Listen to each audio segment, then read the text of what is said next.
Hello, everyone. Welcome to the fourth day of the UNEP Global Roundtable. And to kick off this fourth day, we will be talking about the role of insurance in the net zero transition. So let's just take a step back and understand how important this moment is.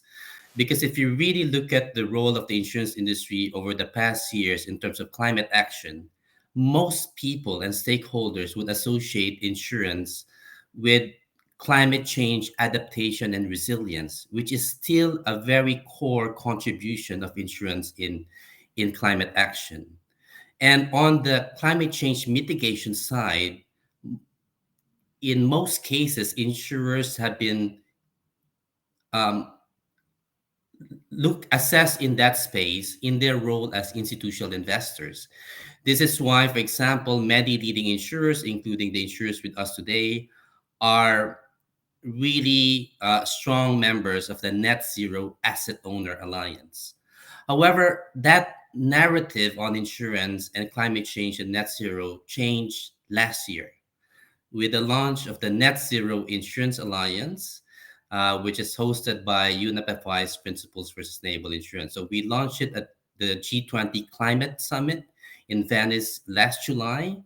And we're here now to report to you on the progress that the Net Zero Insurance Alliance has achieved. First, we had 8 members then. We now have nearly 30 members from across the globe, representing roughly 15% of world premium uh, volume. So that's a significant chunk of the insurance market. And now we're here to really articulate what is that foundational work that the Net Zero Insurance Alliance has achieved in about a year's time in order to drive the net zero transition forward as insurers, not just as investors, which is in a separate alliance. So, to kick off this discussion, I'm going to go to Giel Linthorst of the Executive Director of the Partnership for Carbon Accounting Financials. Let's get our alphabet soup ready here. So that's PCAF for short. And PCAF, in a nutshell, is basically the standard setter on how to account for emissions in the real economy and attribute that to financial portfolios. They have done work on lending and investment, and they're doing something now with us on insurance. So let's focus first on accounting and why this the Net Zero Insurance Alliance is such a game changer in terms of this space on net zero and how this relates to PCAF work. Over to you, Hill. Yeah, thanks, Butch, for this nice introduction. Happy to speak to you and be part of this panel on the global roundtable. So, a few words about PCAF. PCAF, the Partnership for Carbon Accounting Financials, is a collaboration of financial institutions for financial institutions. It's an industry led initiative. It started in 2015 in the Netherlands, then it moved in 2018 to North America. And then a group of financial institutions stood up and decided to globalize this initiative and create a global standard. So in September 2019, this initiative was globalized. We started and launched the global initiative. At that time, we were with about 50 financial institutions of all types, banks, asset managers, asset owners, insurance companies. And now we have over 320 financial institutions making up of 80 trillion in US dollars in total assets. So we have been growing very rapidly over the last 3 years. And indeed, we cover all types of financial institutions. They can join PCAF. The main objective of PCAF is really to standardize the way financial institutions measure and disclose emissions related to their financial activities. And already within a year, we were successful in launching the first ever global greenhouse gas accounting and reporting standard for the financial industry. And this standard was also reviewed and approved by the Greenhouse Gas Protocol to be in conformance with the Scope 3 requirements for reporting on Category 15 investments. We continue to work, of course, because the initial standard was focused on lending and investing, so-called financed emissions. We continue to also work with investment banks to capture capital market activities. But in September 2021, so September last year, we decided to also collaborate with the Net Zero Insurance Alliance and create a global working group that works on measuring and developing methods for measuring emissions and disclosing emissions related to insurance contracts, the so-called insurance-associated emissions. So over that period of time, about a year, a bit more than a year, a group of global financial insurance companies worked together. They created methods focused on commercial lines of business as well as personal lines, especially related to motor. Various methods have been developed, have been tested, have been discussed intensively with the group. And those methods indeed focus mainly on attributing the emissions that are out there in the real economy, so emissions from companies or emissions from motor vehicles, how to attribute those emissions to insurance contracts. So what is the share of an insurance contract in the emissions, you could say, that are out there. Those methods have been brought to public consultation as well. We had 2 public consultations on the scoping document as well as on our progress report. And the group collected all that feedback and is now finalizing the standard, the first ever standard for insurance underwriting and insurance-associated emissions. And we hope to publish that standard at the climate conference at the end of this year. So happy to speak to that in this panel, and over to you, Butch, to continue.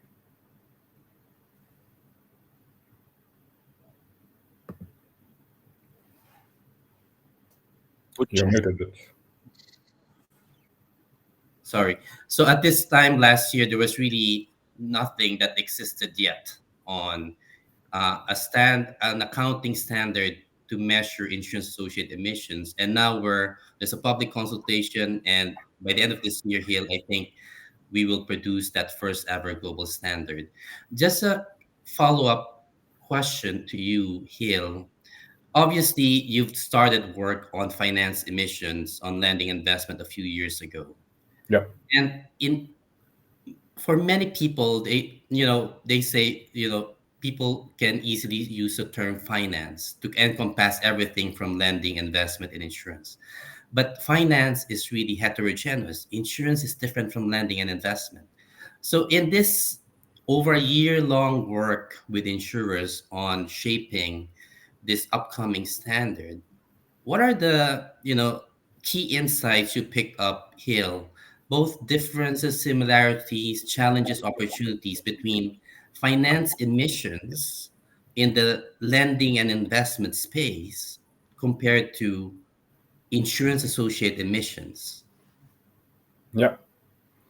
Yeah, great question, Butch. So first of all, I think it's important to know that we started with indeed understanding the Greenhouse Gas Protocol principles and also these differences between lending and investing in a company and providing, for instance, an insurance underwriting, an insurance contract. And there are clear differences, and there is also clear differences in the accounting, but still based on the same accounting principles. And because there are differences between when you invest in a company or when you insure a company, we still like to create metrics that incentivize both ways, both from the investment side as from the insurance side. There's a way to influence this company and to trigger this company to align with net zero goals, you could say. But as these ways are different, we also decided that insurance-associated emissions should be reported separately. So when a financial institution reports on its emissions, of course, there are scope 1 and 2 emissions of the own organization, but the main chunk of emissions are in the financial activities in the portfolio, you could say. Mhm. So in that sense, financial institutions like insurance companies can start measuring for the asset management activities already with the standard we published in November 2020. But now we have also methods available to measure and report on emissions related to insurance underwriting. But they should be clearly separated because methods differ. Thank you, Hill. Thank you for those thoughts. So let's go down the line and go to our next speaker. We have Martin Weymann of Swiss Re. His new title is actually Head of Global Sustainability at Swiss Re. And Swiss Re is global reinsurer. They insure insurance companies. That's their primary business. They also have an entity that insures directly corporate clients, for example. So, Martin, why don't you share with us your insights on what is the implications and significance of net zero, particularly what Hill said about the now that we are measuring insurance associated emissions, what would be the implications of this to an entity, for example, like Swiss Re? And why don't you share with us your thoughts? Thank you, Butch, for inviting me here, and Giel for setting the stage already. And I think you covered already a broad range of topics which are important for this discussion. I just want to build on some points that Giel made and then go to your question, Butch. So once more, I think what is very important, many companies have set net zero targets in the insurance world, the asset management side, and the investment side or institutional investor side. They have been a bit earlier already establishing the methodologies how to measure insurance investments. And what we are looking here is really the insurance underwriting side. And I think therefore this work that is currently being done by a group of 16 companies within PCAF is very, very important as a basis on how to measure, but also finally how to report on insurance associated emissions. As mentioned in the decarbonization, insurance play a role from both sides, from an institutional investor role and from an underwriting role, and with a much smaller kind of footprint in operations as a service company, but that's nevertheless also the third element of any insurance company. Now, when we look at what the PCAF standard, which is planned to come out during November, covers is really commercial insurance related business. So this includes property, but also certain specialty kinds of lines of business and personal motor. So it's really how do you go after the best data on emissions, which is a fast developing discipline, I would say. There are many out there which have already good databases, including the PCAF database here. And then how do you attribute that to each individual insurance contract? So what does that mean for a company like Swiss Re? We have started to report it on carbon intensities already, which is based on the CRO forum methodology, which was established a couple of years back, to get a feel where are certain hotspots in our portfolio, meaning on both sides, so emission hotspots, but also where we can see that we have already a sizable part of the portfolio on low carbon technologies.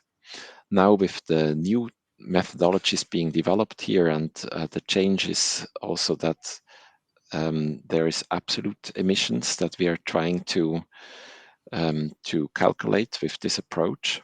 And I think the main challenges at the moment are still certain data gaps, but it's exactly the moment where you need to start to to establish this discipline. On the emission side, I think that's one thing. On how you attribute, we are very confident with this approach, which will come out in November. We have good ways to measure that because it's either within the insurance companies, those data, or they are relatively widely available. And so we need to look at that like a journey. First of all, measuring, then eventually starting to report that internally, and at some point, probably also externally. These data will further develop, but that helps us to set a baseline where to build later on also certain targets that we see along the way of the decarbonization pathway. So these are a couple of thoughts how this is important for a company like ours. But let me just quickly give some more thinking around the commercial line insurance. So we need really to think if we have a project or a company that we deal with on an insurance contract, how do we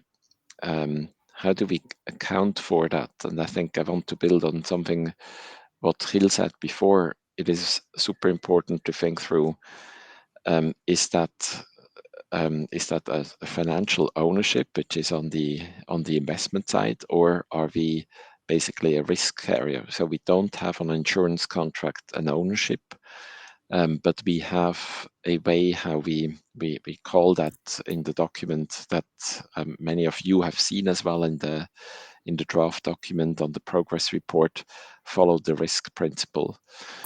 And so it's really where there are risks covered and what are related emissions to it. I want to leave it at this. Eventually, after measuring and reporting, to set targets and to think through how can we follow certain decarbonization pathways of the real economy and support them, support companies in their transition as well. That's then the next step, but that's beyond PCAF, and we will hear more from Nate and Sheri on that. Thank you, Martin. Martin, I wanted to follow up with for you to comment on, take us to the life, the daily life of an insurance or reinsurance underwriter, right? And underwriting is really the core, is where the rubber hits the road in insurance, where this is really the process of evaluating, defining, and pricing insurance risks. So, in a classic sense on climate action, in adaptation and resilience, so an underwriter would assess a hazard, a climate related hazard, for example, against exposure and vulnerability, and then it could lead to an underwriting decision. So, on how this hazard, exposure, and vulnerability could lead to a climate related loss that could be insured or not, right? So I just wanted to highlight, what does this accounting standard mean? Does this mean then that it will fundamentally change the information being requested by insurers from clients to basically ask for carbon information and then assess that now? Is this then an extra layer of information basically in order for insurers to really understand how they can steer and drive the net zero transition? So yeah, you just talked about the physical risks on climate Yeah. change. So there you have the hazard, the vulnerability, then you have the terms and conditions that are important. So an underwriter gets, for example, from a big real economy company, all the data on their location worldwide and need to Hmm. judge what are the exposures to any physical risk. So from storms, floods, droughts, and the like. And there you have very directly, you see then on a map the location set. What we are looking here on the insurance associated emission, so what is absolutely will be something new that many companies will be asked about emission data of their portfolio, wherever they the production processes and value chains. That will start definitely now with this way of measurement. So from company to the insurance company to the reinsurance company, there will need to be a transmitting of those data. But it won't be immediately that it will be like on the physical risk side that you have a very strict underwriting process. The first, what I think will happen now is that every company in the insurance world wants to start to establish a baseline to get a feel of their portfolio, how emission intensities or what absolute emissions this portfolio has, and then thinking through what is the relation to the risk landscape, and then starting to think about underwriting. But I see that a bit as a journey, but what immediately will start is the quest for data on emission as an additional information layer, which is important for underwriting at the end. Thanks. Thank you so much, Martin. So this is really changing fundamental insurance thinking and practice. A new thing basically, and thank you for articulating that, Martin. So let's go deeper into the discussion. So what we've just discussed is accounting. That's measuring emissions and then associating that with insurance policies and contracts so that insurers can then determine their fair share of emissions. That is simply accounting, and but it's a strong basis for insurers then to really set targets, which will then lead to decarbonization of their portfolios. And then the theory of change is that decarbonizing insurance underwriting portfolios will lead to decarbonization of the real economy. So let's go deeper into our alphabet soup. And the next acronym we're going to deal with is SBTi after PCAF. And SBTi stands for the Science Based Targets Initiative. If PCAF is essentially the standard setter on accounting for finance emissions and now upcoming insurance associated emissions, SBTi is the standard setter on emissions, corporate emissions, and also on target setting for corporates and also financial institutions in a nutshell. But I let Nate Aden, the financial sector lead at SBTi, to explain the work of SBTi further and the link to insurance. Over to you, Nate. Thanks very much, Butch. Thanks for having me here today.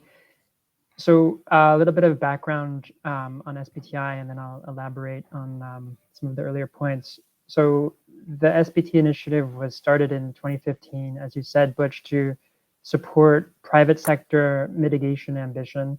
It's a collaboration between the World Resources Institute, WWF, CDP, and the UN Global Compact. And we are building on the greenhouse gas protocol and the PCAF work that Giel mentioned to set emission reduction targets. And as such, we have always recognized that there's a very important and central role for financial institutions, including insurance companies, in the broader low carbon transformation that we're seeking here. And so we began a process of developing Scope 3 target setting methods for financial institutions back in 2018. We launched a framework in October 2020 that includes 3 target setting methods. The first is physical intensity method that we call the sector decarbonization approach, or SDA. And that links particular types of investment or lending with particular sectors. So for example, electricity generation project finance is linked with physical intensity pathways in terms of grams CO2 equivalent per kilowatt hour of electricity generated. The second method is Spt Portfolio Coverage, and it's the idea that financial institutions can most effectively support climate stabilization through engagement of their investees and clients. And so the idea is that they engage with them such that they're covering all of their portfolio by 2040. And then the third is a bit broader to say that they engage with their clients, but they don't have to have SBT initiative science-based targets. They can have broader quantitative emission reduction targets that are then given a temperature rating, which is then aggregated up to the total portfolio of the institution. So these are the three methods that we included in the 2020 framework. We have a number of insurance and reinsurance companies that are using these methods to set near-term targets on their investment activities. As Martin mentioned, there is this distinction, the different sides of the balance sheet. We did not include the liability side of the balance sheet in our 2020 framework because the methods and data weren't there yet. PCAF hadn't yet developed the methods here for insurance-associated emissions. The CRO forum had just begun the work that Martin mentioned, but it wasn't quite ready yet. So this has very much been an iterative process. And now we're very pleased to be orienting more towards insurance companies, and particularly the liability side of the balance sheet with the new data, the new methods that Giel mentioned. And so we are happy to be partnering with the Net Zero Insurance Alliance to develop target setting methods around insurance underwriting. It's clearly an important lever for the broader transition to climate stabilization. And just to clarify and refer to your last question there, Butch, historically, for obvious reasons, insurance sector has focused on risk, and that's what insurance is specialized in. And there's obviously huge climate risks for insurance companies here in terms of liabilities. But what the SBT initiative is focused on is the impact of financial institutions and insurance companies on climate. So you can think of it as sort of two interconnected causal arrows, where one is the impact of climate on finance and insurance companies, which has historically been their focus. And then there's this equally important arrow of the impact of financial institutions and insurance companies on climate outcomes. And so that's what we're trying to steer here with these frameworks and methods and criteria. Thank you so much, Nate, for those insights. And I know it's an emerging space on target setting for financial institutions for investment and lending. And here we are coming with a new concept on net zero insurance, and then insurance is now it's basically filling a void there that that has existed for some time right now. Perhaps, Nate, same question that I asked Giel in terms of an analogy to PCAF, given that SBTi has already done work on a number of years related to lending and investment. So, what are the key insights you've learned along the way in that process of engaging with financial institutions? And what do you think are similarities and challenges, opportunities as we then assimilate a big chunk of portfolio, which is insurance underwriting portfolios, into the whole target setting space? Thanks, Butch. I would say the fundamental challenge here is that insurance companies and other financial institutions have traditionally dealt in economic metrics, and that's sort of their raison d'etre. And this is an entirely often linked but orthogonal set of metrics and ways of looking at the world of greenhouse gas emissions that traditionally were not tracked by financial institutions. And so the work that PCAF and others are doing to assemble these data is essential as a first step, but just thinking in terms of how the financial institutions actually affect climate outcomes is still very new for many stakeholders. And so that's why we've begun with a very sort of regimented, tangible process where we focused on a particular subset of asset classes that have more tangible connections between the activities of the financial institution and those real economy emission reductions and outcomes that you mentioned. And so this is an iterative process, and as you say in your title here, evolving tools and methods, and so we are gradually broadening. So that distinction between finance and facilitated emissions that PCAF is making, that Giel mentioned, is a key one. Another one is moving from those emission-based metrics and targets to non-emissions-based metrics and targets, which is something that a lot of financial institutions and stakeholders are seeking, especially when it comes to climate solutions and green investment. And so this is a quickly evolving area in terms of various taxonomies and approaches to defining solutions. So I think that there are numerous challenges here, but from our perspective in the SBT initiative, we sort of base it on accounting and data, consistency, quantitative methods, transparency across the process, and we sort of build where we can, and we work with a diverse group of stakeholders, including the target setting entities themselves, to develop new methods and establish these in terms of their feasibility and credibility, both from a climate and scientific side, but also from a practical and industry side. Thank you so much, Nate. So let's move on to our last speaker. We have Sheri Wilbanks of AXA, and Sheri is the head of Group Risk Management, Property and Casualty, Climate and Sustainability at the AXA Group, one of the longest titles I know of. And she's also the Senior Net Zero Project Manager at AXA. So she's Madame Net Zero at AXA. And it's great to have Sheri, because Nate has just explained the SBTi's work, the different types of methods that they're looking to look into financial portfolios and now insurance portfolios, as far as how they impact climate outcomes. And let's bring it down to a global insurer like AXA on what this practically means. Sheri, what are the sort of levers that AXA as an insurer can really do on the insurance side of the house to really decarbonize its portfolio with a view of decarbonizing the real economy, and then becomes the foundation for targets that you can set as a company, right? So we've done the measuring part already. Now we're looking into, now that once you have the information, what are the levers for an insurance company as an insurer to really drive decarbonization in line with the net zero pathway? Yeah, Butch, I think it fundamentally goes back to your mention of the theory of change.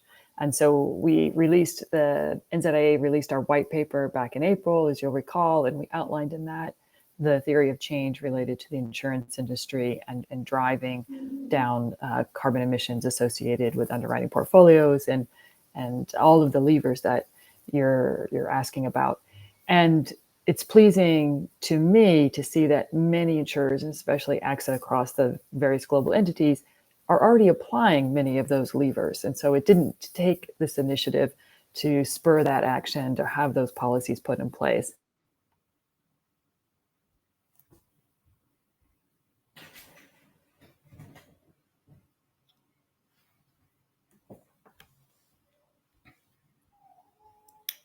Is it me who we may have just lost Sheri? Oh, we lost her. Yeah, we did lose Sheri. So perhaps, I mean, since we have another risk carrier here, Martin, do you want to just jump in and perhaps add on to, I know you were, yeah, okay, now Sheri's back.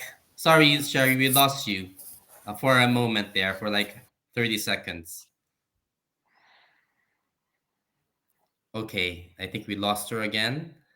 Martin, do you want to just jump in on that and perhaps add a dimension on how, what insurers and reinsurers can do to help decarbonization? Okay, I think Sheri's. Sorry. Okay, you're back now. Martin is gonna cover for you, but yes, I think we can hear you right now, Sheri. Go ahead, Sheri. Yeah. So I'm not sure where it cut out, but I could just mention some of the different actions that we've taken in terms of the levers. The first one, from the concept of the theory of change, of course, is around setting different underwriting guidance and guidelines. Many insurers, AXA included, has policies related to oil and gas activities and coal activities, but that's not the the only route and not kind of our main focus. We really want to be supporting the transition. So the second lever being around engagement. How do we identify those clients that need support with transition efforts? How do we counsel them about the particular risks they might face? Because that's our wheelhouse as insurers, and talk to them about solutions to help them through their transitions as those new risks arise for them. And there's the development of the new products and solutions that support the transition. Now, it might be something completely new, parametric solutions, or it could be repurposing our old insurance products in new ways to support those new technologies and processes coming along. And then we talk about claims. Claims is such an important element. Sometimes we talk about claims is the product for an insurer. And there's a lot that we can do on the claims side in terms of how we have our claims processes to be more sustainable, using refurbished parts in retail motors, one example, and it's something that AXA does quite well in a few countries. And we can also build back in a way that it's a more sustainable solution, once an incident or something happens. So we can definitely apply these principles throughout the whole insurance process. So if you multiply all of those levers across insurance transactions and insurance portfolio, then the theory of change is that you will help decarbonize the real economy, and they can also be like foundations for target setting on what you want to do within an insurance company. Can we focus on two of those? I think underwriting criteria is quite straightforward. You've had policies on coal and fossil fuels, but then let's say on engagement, right? That lever in investment is quite mature. As shareholder engagement, active ownership, insurers as investors engaging with investees, right? And then the other one is ensuring the transition, right? So number one question, perhaps you can just roll into one answer, Sheri, like, how does that insurer engagement look like in practice, right? Yeah. And then the other one is, it's very easy to say you finance a transition or insure the transition, but let's say whether it's renewables or nature-based solutions or energy efficiency measures, but this does not come without risk. These are new risks. New technologies present new risks as themselves. So there are also challenges associated with that. So can you just expand a little bit on that thinking, Sure. Sheri? Yeah. So the first one on engagement. So one of the key differences, we've talked about the differences between looking at this from the investing angle versus the insurance angle, but institutional investors are different to talk to than retail insurance clients, for example. So the types of engagement are going to vary across the spectrum of types of clients that insurers have. We will engage in a similar manner as investments when we're talking to our large commercial clients. But when we start to go down to the mid-market, SMEs, and retail clients, engagement will look differently. A big part of engagement will be education, merely education about the carbon emissions associated with your activities. It might be education on measures that they can take.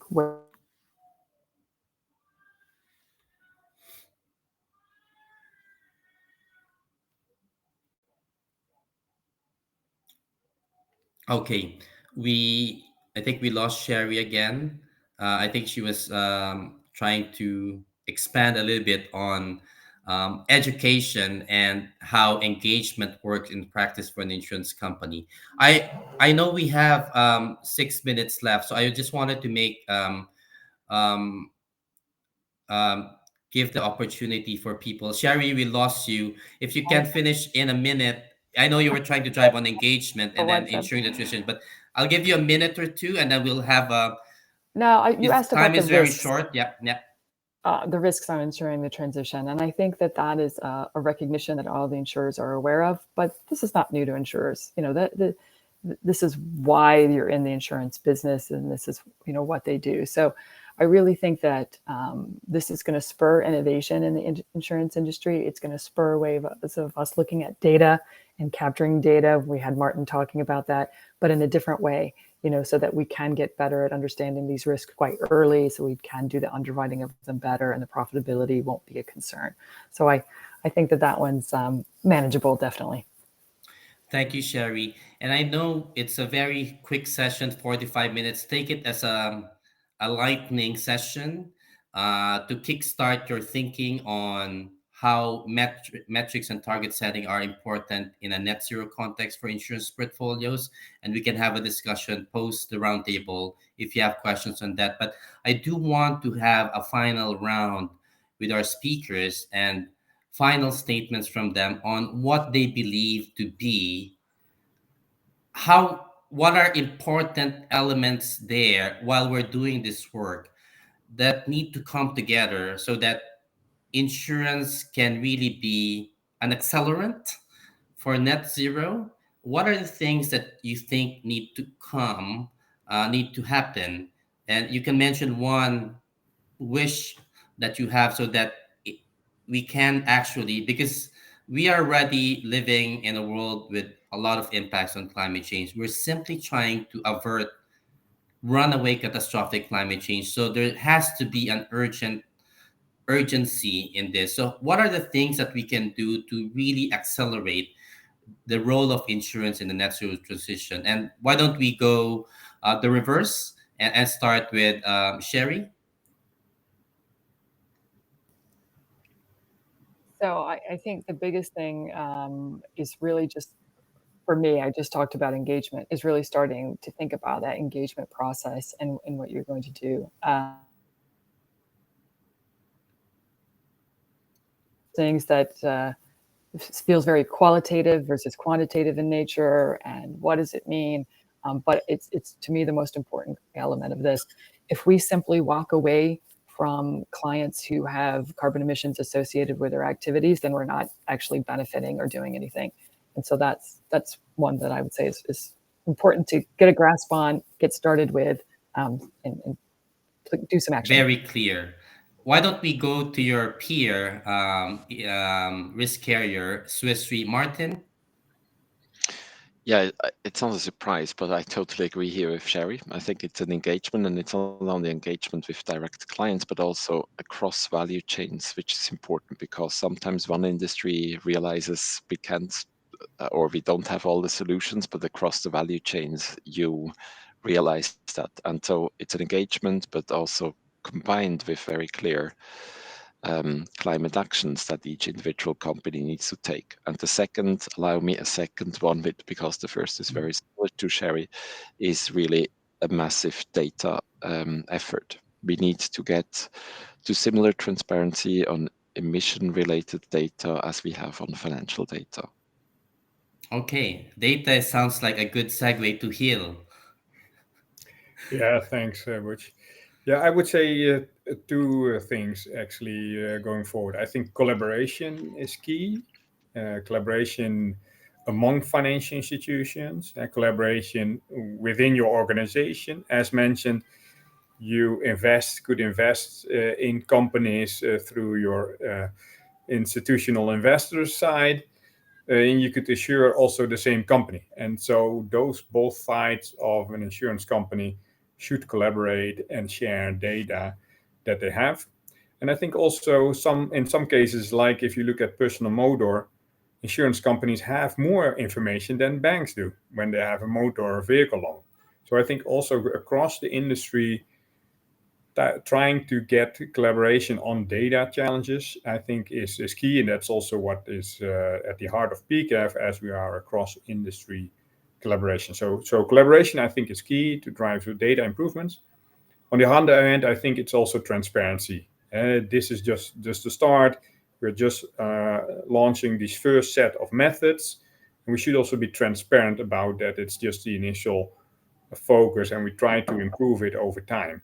And we should be transparent about that, about data challenges we have, and we should also be transparent about the challenges we face. But it's all in being transparent, being vulnerable, showing that you're doing your best, but that you are also open for feedback from the outside world to improve on your performance. Thank you so much, Giel. And Nate, and I know you also have good news to say at the end. Indeed. Last but not the least. Thank you, Butch. So I would say we're definitely in a transition period of accelerating transition and impacts. And so there's a huge implication and role for insurance sector in this moment. So, I think the things that I would point to here are leadership and innovation, harking back to Sheri's comments in terms of this being an opportunity for innovation among the leading companies here. And what we really need is some proof of concept, because no one has all the answers. And so as the companies go out and do this, one piece of good news is that Climate Arc Foundation has agreed to fund some new method development in this space. So we look forward to working with everyone here on those new methods. Thank you so much for that good news, Nate. So SBTi will be working with the Net Zero Insurance Alliance on this, and thanks to Climate Arc for that funding to really boost the work on insurance and target setting methods. I know we're right on time. Mustafa and Ella, my colleagues, if you just can allow me 30 seconds, please. I just want a quick yes or no from the panelists on my last question. Do insurance regulators and supervisors have a role in the net zero transition? Giel, yes or no? Yes. Nate? Central, yes. Sheri? Yes. Sorry. Martin? Yeah, so definitely, but in a meaningful way. All right. We should have another session on that. But thank you very much to all of you. 45 minutes, a massive topic, a new concept, net zero insurance. But by the end of this year, we're going to have a standard. By next year, there should be a target setting protocol for insurers there and the net zero insurance line. So a lot to look forward to in the coming weeks and months. So stay tuned and watch this space. Thank you so much to all of you. Thanks all. Bye. Bye. Thank you. Bye. Thanks, Butch.